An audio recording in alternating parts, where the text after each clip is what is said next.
Ukraine's nightmare has started, as Russia launches an offensive on a 122 kilometers wide front. It's day 1176 of Russia's operation in Ukraine. Let's dive deeper. Today there are lots of changes to the front lines. While Ukraine continues to make a big mistake, by using their best resources to re-enter the Kursk region, Russian armed forces have launched a massive offensive in Donetsk Oblast. It seems like history is repeating itself.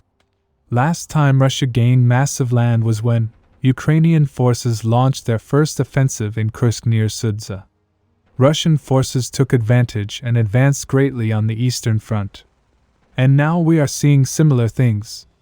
Apparently Russian forces started the offensive around a week ago. However, they were only attacking a couple of areas, but after the Victory Day truce, they have picked up the pace. In the last 48 hours, changes were reported on this entire 122 kilometers wide front, with massive changes in the south. It could have been a little more, including Toretsk. However, it seems like Russian forces have decreased their intensity in the last couple of days. Now we will start from the southern flank of Konstantinivka. Here Russian forces were first limited to the two axes along the road. But they then took Ukrainian forces by surprise, as they launched an intense push from the third axis, and broke the Ukrainian defenses in these two villages. After which they started attacking Ukrainian positions, deep between these two axes. With Russian forces pushing towards Zorya from two directions, they had no choice but to gradually withdraw. Recent reports claim they have captured these areas in total. In the meantime, on the other side, Russian forces continue to push Ukrainian forces to the other side of the highway, as they recently captured this position.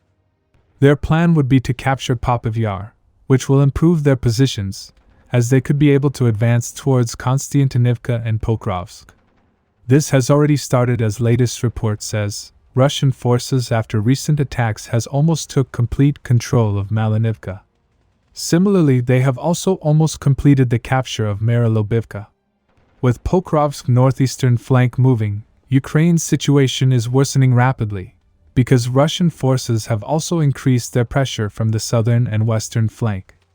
However, Ukrainian forces, knowing the importance of these villages, are defending it strongly.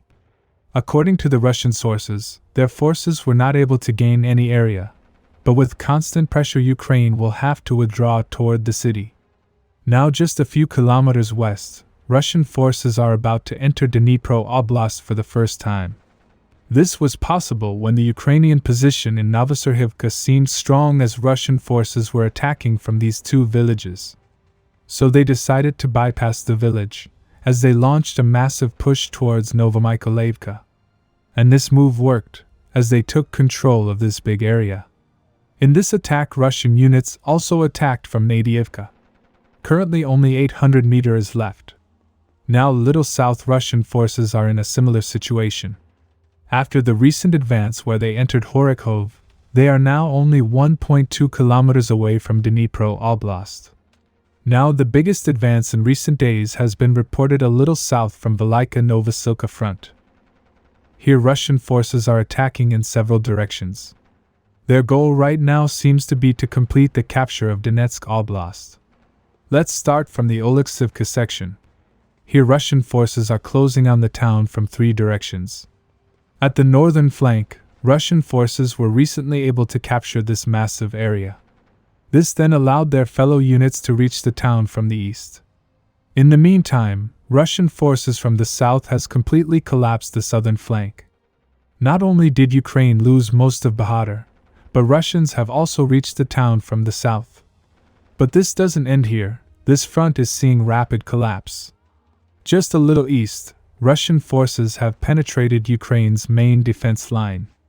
According to the latest report, Russian forces have captured this massive area.